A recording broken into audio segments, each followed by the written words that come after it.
भैया क्या है पूरा मामला, किस तरह से आप लोग जब बैंक में गए क्या कुछ आप लोग को देखने को मिला, क्या क्या रखा हुआ था बैंक के लॉकर के अंदर? क्या क्या रखा हुआ उसकी पूरी लिस्ट तो दी हुई है। 23 तारीख को पापा और मम्मी बैंक लॉकर गए थे ऑपरेट करने, जस्ट ऐसे देखने के लिए सब ठीक है कि नहीं। और मैं तो बेंगलोर में रहता हूँ, मैं तो बाहर था। तो जब ये लॉकर ऑपरेट करने गए तो लॉकर ऑपरेट करने का प्रोसीजर होता है, आपको रजिस्टर पे साइन करना पड़ता है। तो स्वाति मैनेजर ने लॉकर पे रजिस्टर पे साइन करवाया और साथ में उनको भी जाना पड़ता बिकॉज बैंक की एक चाबी लगती है। वो चाबी लेके गई लोग के साथ में। तो जब पहले मैनेजर को चाबी लगानी होती है बैंक को, फिर उसके बाद कस्टमर चाबी लगाता है। जब उन्होंने चाबी लगाई तो उनकी चाबी घूमी ही नहीं, और जैसे ही उन्होंने चाबी बाहर खींची अपनी, तो लॉकर का दरवाज़ा ही खुल गया और उसके अंदर जो लॉकर सिस्टम होता है वो टूट के नीचे लॉकर में ही गिर पड़ा और अंदर से कुछ भी सामान नहीं था, सारा सामान गायब था। तो ये प्रकरण हुआ था 23 अक्टूबर को। ये आपने तहरीर कहाँ दी आपने? पहले सबसे पहले तो मैंने बैंक को ही कंप्लेंट करी, बैंक को लिख के दिया। फिर उसके बाद जब ये मुझे पता चला तो मैं 26 तारीख को बेंगलोर से आया, मैं बैंक मैनेजर से मिलने गया। लेकिन मुझे उनका रवैये से पता लगा कि कुछ ढीला सा है, मतलब पुलिस को सूचना दी आपने? फिर उसके बाद मैं पुलिस के पास गया, पुलिस को बताया मैंने। पुलिस ने बोला कि आपका जो भी नुकसान हुआ है पहले एक बार हम प्री इन्वेस्टिगेशन करेंगे, उसके बाद आपकी FIR लॉन्च करेंगे। तो उन्होंने भी प्री इन्वेस्टिगेशन किया। वो इन्वेस्टिगेशन ऑफिसर के साथ में गया लॉकर रूम तक, वहाँ चेक करके आया। उस बीच में आपकी कोई बातचीत हुई आपकी? किससे? मतलब पुलिस से या बैंक से? बैंक से मैं मंडे को मिलने गया था बैंक से। जब बैंक से मुझे कोई पॉजिटिव रिस्पांस नहीं दिखा, ढीला लगा, तब मैं पुलिस के पास लगभग गया। कितना सामान था लॉकर में? लगभग 200 तोले के आसपास सोना, जिसमें जेवरात तो थे पुराने पुश्तैनी जेवरात, और कुछ सोने के सिक्के, ये सब रहा। क्या लगता है कि इसकी वजह से किसने किया होगा ये? सर ये केवल हमारा लॉकर टूटा है, ठीक है। ऐसा नहीं है कि बैंक में कोई चोरी या डकैती पड़ी होगी उसकी वजह से हुआ है। तो ये काम बैंक के किसी आदमी के मिले बगैर तो हो ही नहीं सकता, ये बिल्कुल निश्चित है। कहाँ के रहने वाले हैं आप? मैं यहीं का चौक निवासी हूँ, चौक लखनऊ में रहता हूँ। अभी क्या आश्वासन दिया गया है आपको? अभी कोई आश्वासन तो कुछ भी नहीं दिया गया है। बैंक की तरफ से भी एक इन्वेस्टिगेशन ऑफिसर अपॉइंट हुआ है, वो भी आए थे मिलने, वो भी मुझसे सारी जानकारी लेके गए हैं। और पुलिस को भी मैंने FIR में पूरी जानकारी दे दी है, और जो भी उनके क्वेश्चंस थे और जो भी उनके रिलेटेड कितना माल था, क्या माल था, सब मैंने उनको एक लिस्ट बना के दी है पूरी।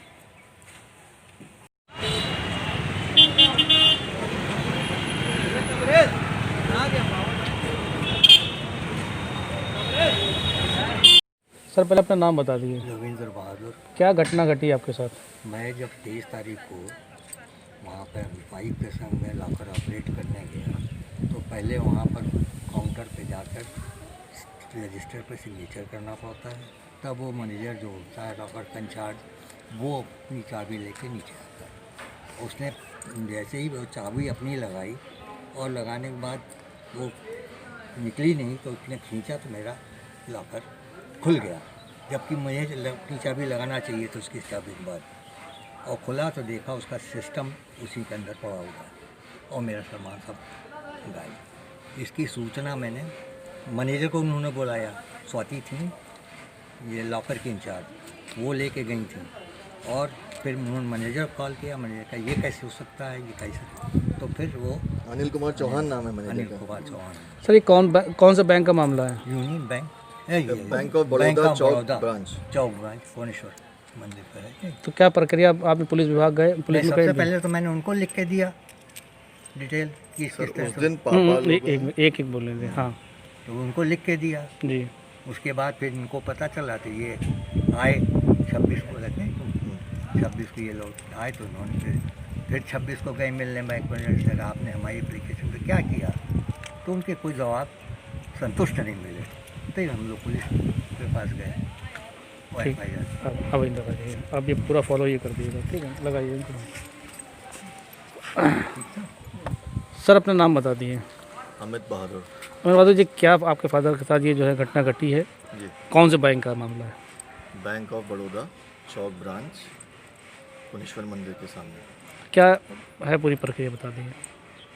प्रक्रिया यही है कि 23 तारीख को जो हमारे मदर फादर गए हैं लॉकर ऑपरेट करने, तो उनका सिंपल रीज़न था कि भी चलो बीच बीच में इतने दिन कोरोना चला तो जा नहीं पाए, तो एक बार ऑपरेट करके देख लेते हैं। तो यही ऑपरेट करने गए थे। जब गए तो जो मैनेजर ने अपनी चाबी लगाई तो वो घूमी नहीं, उसने अपनी चाबी वापस निकालने की कोशिश करी तो लॉकर खुल गया और पूरा सिस्टम अंदर पड़ा हुआ था, सारा सामान गायब था। ये प्रक्रिया थी। इसकी सूचना जो है आपने मैनेजर को दी थी? मैनेजर को उसी दिन दे गई, 23 तारीख को दे दी गई थी। मैं 26 तारीख को जब बेंगलोर से लौट के आया, जी मतलब यहाँ पर आया, तब मैंने मैनेजर से बोला कि एक बार मैं मिलने गया उनसे कि भाई आपने कुछ इस पर कार्रवाई करी, जी। कुछ इन्वेस्टिगेशन। तो उनका कुछ संतोषजनक जवाब ही नहीं था हम्म। कि हाँ हो रहा है, अब आपको बताएंगे। अभी तक उनका आज तक कोई रिटर्न हमको रिप्लाई भी नहीं आया है। क्या लॉकर में क्या था और कितना कितना कैश था, कितना जेवर था, क्या गया आपका? कैश तो कुछ भी नहीं था, जी। केवल सोने की ही चीज़ें थी, पुश्तैनी जेवर और कुछ गोल्ड के कॉइन्स थे। टोटल पूरा फैमिली का मिला के तो जो लॉकर था उसमें मेरी वाइफ का, मेरी मदर का, मेरे ब्रदर की वाइफ का, बच्चों को जो सामान गिफ्ट मिले वो सब कुछ उसी में था। तो करीब 200 तोला के आसपास उसमें सामान रखा हुआ था। 200 तोला? 200 तोला, और वो कुछ भी सामान उसमें नहीं था। 200 तोला? इसकी पूरी लिस्ट जो है एक एक जेवर की मैंने थाने में पुलिस को जमा कर दी। पूछिए। कि क्या लगता है किसके द्वारा ये काम को अंजाम दिया गया होगा? सर ये एक अकेला मेरा लॉकर टूटना ही बहुत विचित्र मुझे लग रहा है, और ये लॉकर टूटना बग़ैर किसी बैंक के एम्प्लॉय के मिले ये काम हो ही नहीं सकता। जिस दिन लॉकर टूटा था, ब्रांच मैनेजर ने अपने एक जो उनका लॉकर मेंटेनेंस में करते हैं, एक दीपक नाम के बंदे को बुलाया था। उसने आके लॉकर देखा था, बाहर निकल के पापा ने उससे बात करी कि कैसे हुआ होगा ये, तो उसने बोला कि सर ये ड्रिल ओपन है और ड्रिलिंग के बगैर ये ओपन ही नहीं हो सकता। तो कार्रवाई के लिए अभी पुलिस विभाग गए, क्या कुछ अभी तक आश्वासन मिला आपको? पुलिस विभाग जब गए तो उन्होंने कहा कि इस मामले के लिए एक प्री इन्वेस्टिगेशन होगा, उसके बाद मैं आपको FIR लॉन्च करूँगा। तो प्री इन्वेस्टिगेशन में मैं पुलिस वालों के साथ बैंक गया। बैंक ने जब मैं गया और उनके साथ में लॉकर में भी गया, तो लॉकर में क्या देखा मैंने कि जो मेरे पास जो फ़ोटो हैं जो पापा ने ली थी उस दिन बैंक लॉकर की, उस फ़ोटो में अच्छा खासा लॉकर की स्ट्रिप डैमेज दिख रही है। जब मैं उस मौके पे गया और लॉकर की स्ट्रिप देख रहा हूँ तो कोई डैमेज नहीं दिख रही है, पहली चीज़। दूसरी चीज़ ये है कि जो हम की नंबर होता है, वो की नंबर स्वाति ने खुद ब्रांच मैनेजर के आपको बताया, वहीं रूम में पापा मम्मी बैठे हुए थे उस दिन, और स्वाति आई, बोली ब्रांच मैनेजर से कि सर आप लोग का जो की नंबर रजिस्टर पे लिखा हुआ है वो डिफरेंट है, और हमारे कंप्यूटर रिकॉर्ड्स में जो की नंबर चढ़ा हुआ है वो डिफरेंट है।